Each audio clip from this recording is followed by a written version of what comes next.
Nous nous trouvons devant la plus belle histoire qui a existé depuis le temps où Jésus et Marie vivaient avec les hommes, ici sur la terre.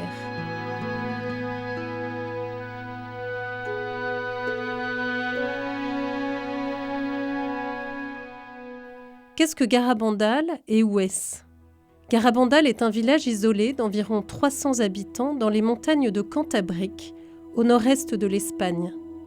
C'est un lieu d'une beauté et d'une sérénité surnaturelle. Le 18 juin 1961, 4 petites filles, Conchita González, Jacinta González, Marie-Loli Mazon, 13 ans toutes les trois, et Marie-Cruz González, 11 ans, jouaient aux alentours du village quand elles entendirent comme un coup de tonnerre. Effrayées, elles levèrent la tête pour voir d'où venait le bruit. Soudain, elles virent devant elles la belle figure d'un ange resplendissant. Après quelques courts instants et sans avoir prononcé un mot, il disparut. Les jours suivants, les visites de l'ange se répétèrent. Il les regardait en silence et souriait. Les habitants de Garabandal commencèrent à se joindre aux fillettes à la tombée de la nuit pour prier le rosaire dans l'attente de l'apparition. Finalement, le 1er juillet 1961, l'ange parla aux petites et leur dit « Savez-vous pourquoi je suis venu ? Je dois vous annoncer que la très sainte Vierge vous apparaîtra demain en tant que dame du Mont Carmel. » Pleines de joie, les 4 fillettes s'exclamèrent toutes à la fois « Qu'elle vienne vite !» Le 2 juillet, fête de la Visitation, vers 6 heures du soir, les petites filles étaient dans la ruelle quand la Vierge apparut avec l'enfant Jésus et 2 anges. Elles reconnurent l'un des anges comme celui qui leur avait apparu et qui par la suite fut identifié comme étant Saint Michel Archange, et l'autre semblait identique. Il y avait plus haut, à droite, un œil que les fillettes appelèrent l'œil de Dieu. Sans aucune peur, les petites filles commencèrent à parler avec la Vierge. Elles parlèrent de leur famille et du travail qu'elles faisaient à la maison et dans les champs. La Vierge souriait. Conchita expliqua que c'était comme si sa mère avait été absente le temps d'un voyage et venait de rentrer. Elles prièrent le rosaire avec la Vierge et Marie leur enseignait à bien prier. Quand la Vierge leur dit qu'elles devaient s'en aller, les petites insistèrent pour qu'elles restent. Et pour les consoler, elle leur promit de revenir le jour suivant. Et elle revint encore, non seulement le jour suivant, mais des centaines de fois à des moments différents, au milieu de la journée ou le soir. Les petites savaient parfaitement quand l'apparition aurait lieu, grâce à ce qu'elles-mêmes nommaient les appels. Elles recevaient 3 appels qui consistaient en une joie grandissante qui précédait et annonçait l'apparition. Au 3e appel, la joie était si grande qu'elle sortait en courant du lieu où elle se trouvait jusqu'à l'endroit de l'apparition, arrivant quasi simultanément et tombant à genoux en transe extatique.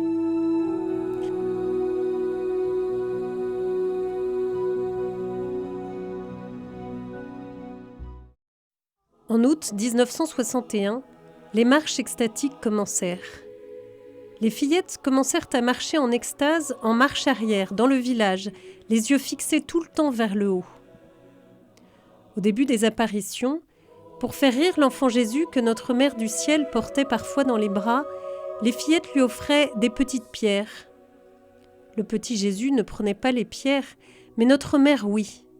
Elle les embrassait et chargeait les petites de les donner à certaines personnes précises après l'extase.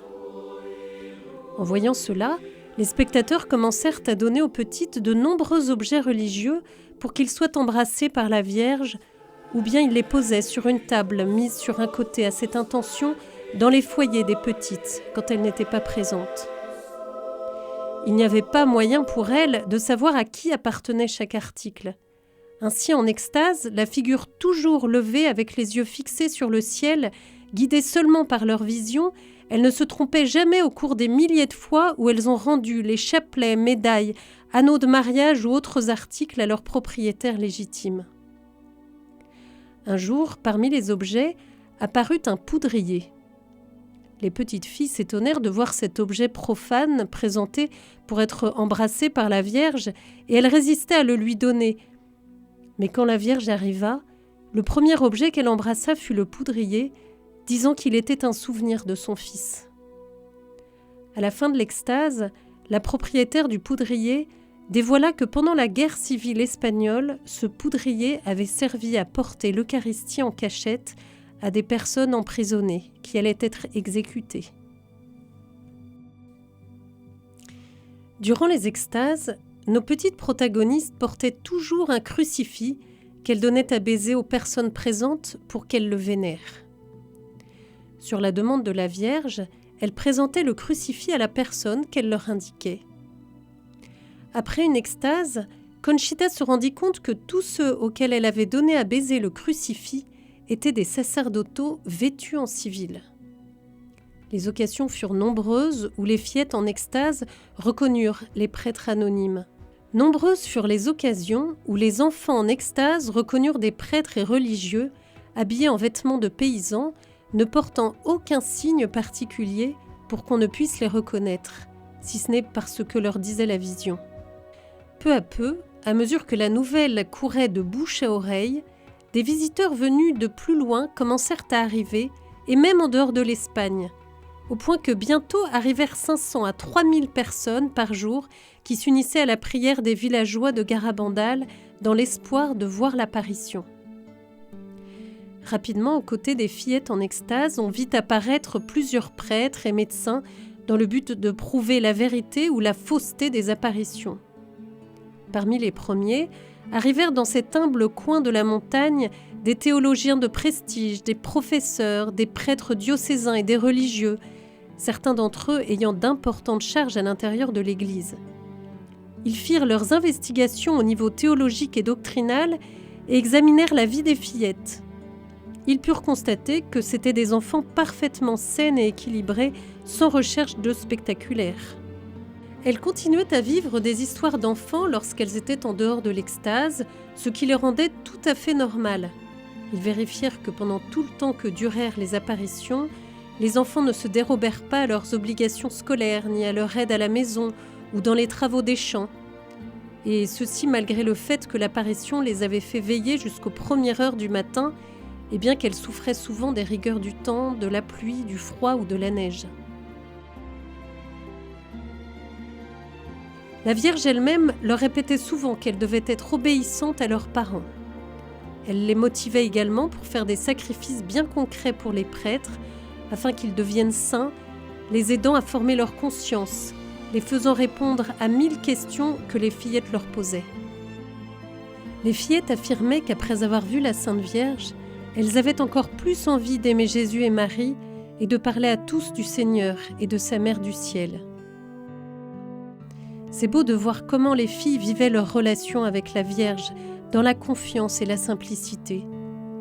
À tel point qu'elles jouaient parfois avec elle et que fréquemment, elle les renvoyait avec un baiser.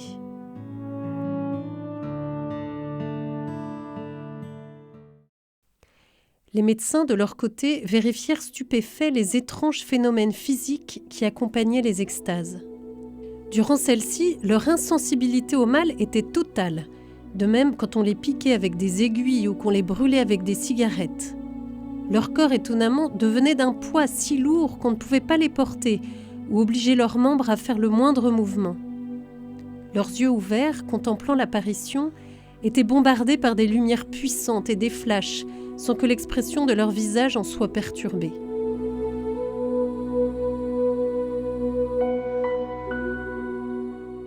Elles couraient jusqu'au lieu de leur vision, arrivant avant tout le monde, même des jeunes, forts et entraînés. Et elles arrivaient sans le moindre signe d'effort physique, tandis que les autres le faisaient épuisés et transpirants. Elles tombaient sur les genoux violemment, sur les cailloux, sans se faire aucun mal. Elles marchaient en extase, en avant et en arrière, à travers les toutes petites rues du village mal empierrées, ou même à travers champs, avec la tête totalement renversée, les yeux fixés en l'air tout le temps, sans voir où elles allaient, ni sans jamais trébucher. Rien de tout cela n'a d'explication naturelle.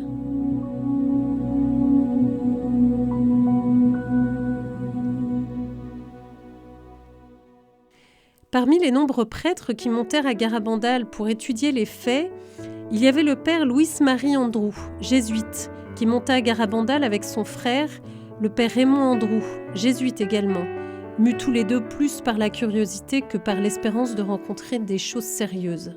Ce qu'ils virent les convainc bien vite, ainsi que la vérité de ce que racontaient les enfants. Le 8 août 1961, le père Louis-Marie Androux fit une seconde visite à Garabandal. La nuit, au moment où les fillettes entrèrent en extase, il se plaça autour d'elles pour les observer avec beaucoup d'attention. Soudain, ceux qui étaient avec lui purent voir qu'une émotion indescriptible envahissait le père. Son visage changea d'aspect et les larmes commencèrent à jaillir de ses paupières. Soudain, il cria « Miracle, miracle, miracle !» Dans la voiture qui le transportait au retour à sa résidence cette même nuit, ses compagnons de voyage furent impressionnés par la joie qui débordait du père et par la précision avec laquelle il parlait des faits de Garabandal. Il répétait très ému « Que je suis content, quel cadeau m'a fait la Sainte Vierge! Il y a sûrement une mère comme cela dans le ciel. Je ne peux avoir le moindre doute quant à la vérité de ces visions. Aujourd'hui est le jour le plus heureux de ma vie. » Puis, avec cette dernière phrase, il resta silencieux. « Père, quelque chose ne va pas ?» Le père Marie Androux était mort. C'était un homme encore jeune et on ne lui connaissait aucune maladie. La Vierge dit aux enfants que non seulement le père Louis-Marie Androux l'avait vu, mais encore qu'il avait eu une vision du grand miracle qui viendrait. De quel miracle parlait la Vierge ? En octobre 1961, la Sainte Vierge communiqua à Conchita le grand miracle. Puis plus tard, elle le communiqua aussi aux 3 autres petites. Conchita dit que ce sera un jeudi, à 8h30 du soir, et que cela durera un quart d'heure. Mais un signe restera visible dans les pins jusqu'à la fin des temps. Cela coïncidera avec un grand événement dans l'Église. Les malades qui seront sur place guériront, les pécheurs se convertiront et les incrédules croiront. Conchita sait la date du miracle et l'annoncera 8 jours avant.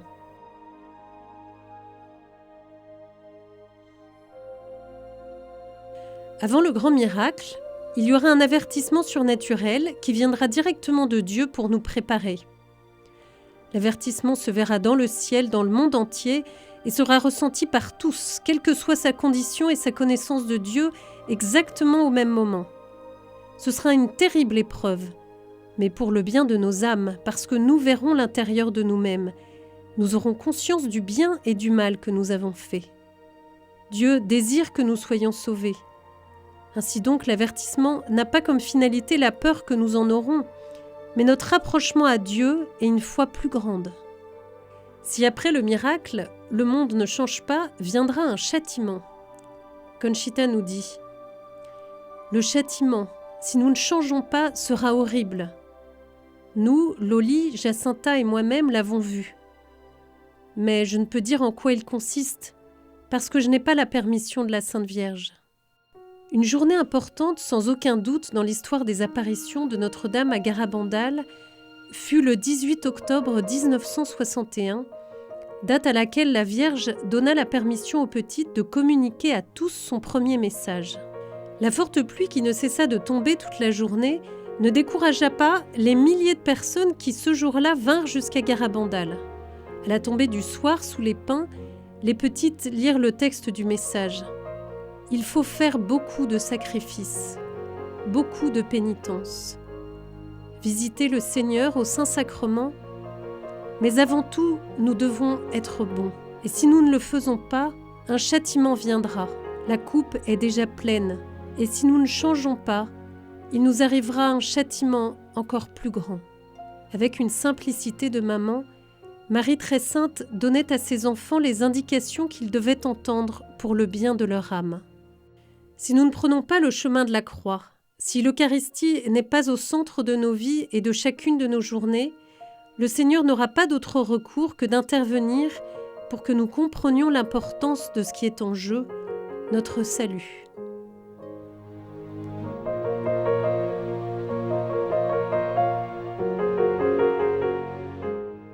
Après la communication de ce premier message, les fillettes demandèrent fréquemment à la Vierge qu'elle fasse un miracle pour que les gens croient en les apparitions. Quand dans le village il n'y avait pas de messe, et pour que les enfants ne restent pas sans communier, Saint Michel lui-même venait leur donner la communion. Un jour, Saint Michel communiqua à Conchita qu'au cours de ces occasions où il leur apporterait la communion, l'hostie serait toujours visible sur leur langue pour les personnes présentes. Pour Conchita, cela ne paraissait pas un grand miracle, parce qu'elle pensait que l'hostie était toujours visible aux personnes présentes. Quand arriva le jour annoncé par Conchita 15 jours plus tôt, des centaines de personnes étaient présentes dans le village. La nuit du 18 au 19 juillet 1962, à 1h30 du matin, le miracle arriva. Précisément un miracle eucharistique. C'est simplement pour nous aider à approfondir notre amour et notre vénération pour l'Eucharistie. Cela semble être une des clés que la Vierge est venue donner à Garabandal. Une des personnes présentes put graver ces quelques instants sur une vidéo où on vit la forme blanche apparaître dans la bouche de Conchita.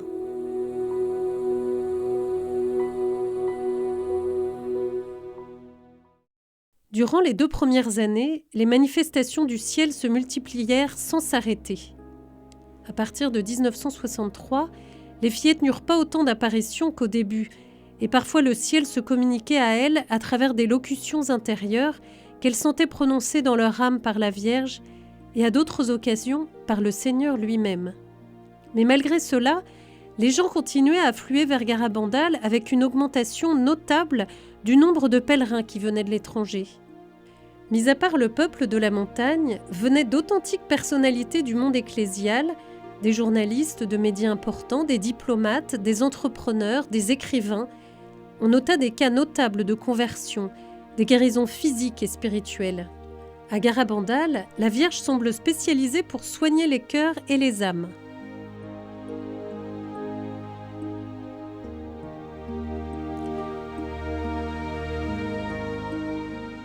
Le second message de la Sainte Vierge arriva peu de mois avant la fin des apparitions, le 18 juin 1965.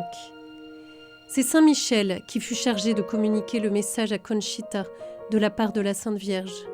Les larmes coulaient sur le visage de la petite à mesure qu'il parlait. Comme rien de ce que j'avais demandé ne s'est accompli et que peu ont connu mon message du 18 octobre 1961, je vous annonce que celui-ci est le dernier. Avant, la coupe était pleine. Maintenant, elle déborde. Beaucoup de cardinaux, évêques et prêtres vont sur le chemin de la perdition et avec eux, ils entraînent beaucoup d'âmes. On donne chaque fois moins d'importance à l'Eucharistie. Vous devez éviter la colère du bon Dieu sur vous par vos efforts. Si vous demandez pardon avec une âme sincère, il vous pardonnera. Moi, votre mère, par l'intercession de l'ange Saint Michel, je vous demande de dire que vous vous repentez. Vous êtes déjà dans les derniers avertissements. Je vous aime beaucoup et ne veux pas votre condamnation. Demandez-nous sincèrement pardon et nous vous le donnerons. Vous devez vous sanctifier davantage. Pensez à la passion de Jésus. Le message, bien que court en paroles, était vraiment profond dans son contenu et ne faisait rien d'autre que de décrire la situation douloureuse que vivait l'Église catholique au moment de conclure le Concile Vatican II. Peu de mois après la communication de ce second message, Paul VI publiera l'encyclique Mysterium Fidei, dans laquelle le pontife expliquera précisément sa grave préoccupation au sujet de la confusion doctrinale sur le très grand trésor que l'Église possède, l'Eucharistie.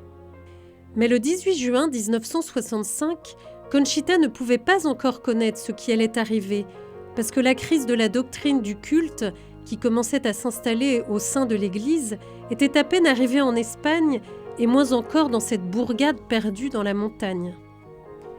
De même, on ne pouvait encore imaginer la grande crise sacerdotale qui bientôt se changerait en motif de profonde souffrance pour le successeur de Pierre et pour toute l'Église. Le 13 novembre 1965 fut pour Conchita un jour de joie et de tristesse mêlée. Elle monta seule au pain sous la pluie. Marie très sainte apparut de nouveau à la jeune fille. Elle venait avec l'enfant, très souriante, mais cette fois serait la dernière. La Vierge, se dirigeant vers Conchita, lui dit « Parle-moi, Conchita, parle-moi de mes enfants. Je les mets tous sous mon manteau. Je vous aime beaucoup et désire votre salut. Fais de ton côté tout ce que tu peux et nous t'aiderons. C'est la dernière fois que tu me verras ici, mais je resterai toujours avec toi et avec tous mes enfants. Conchita, tu dois visiter davantage mon fils dans le Saint-Sacrement. Pourquoi te laisses-tu envahir par la paresse qui t'empêche de le visiter? Il vous attend jour et nuit. » Conchita dit à la Sainte Vierge « Que je suis heureuse quand je vous vois. Pourquoi ne m'emmenez-vous pas maintenant avec vous ?» Elle lui répondit « Rappelle-toi ce que je t'ai dit le jour de ta fête. Quand tu te présenteras devant Dieu, tu devras lui présenter tes mains pleines d'actions que tu auras faites pour tes frères et pour la gloire de Dieu. En ce moment, tu as les mains vides. » Ainsi se terminèrent les manifestations visibles de Notre-Dame à Garabandal. Les moments heureux que les fillettes avaient passés avec leur Mère Céleste étaient terminés, mais elles ressentaient encore sa présence et les effets laissés dans leur âme. Conchita dit au sujet des apparitions « Elles me laissèrent l'âme pleine de paix et de joie, avec un grand désir de vaincre mes défauts et d'aimer le Seigneur et sa Mère très sainte de toutes mes forces. » Ce sont les mêmes effets que notre Mère du Ciel désire laisser dans les âmes de tous ses enfants. La certitude d'avoir une mère très proche qui veille sur nous, le désir de conversion qui naît dans l'âme qui médite la passion, l'amour et la vénération pour le trésor si précieux que possède l'Église, l'Eucharistie. Marie très sainte sera toujours avec tous ses enfants. Ce qu'elle a promis à Conchita dans cette ultime apparition, elle nous le promet à nous aussi. Nous t'aiderons. Je serai toujours avec toi et avec tous mes enfants.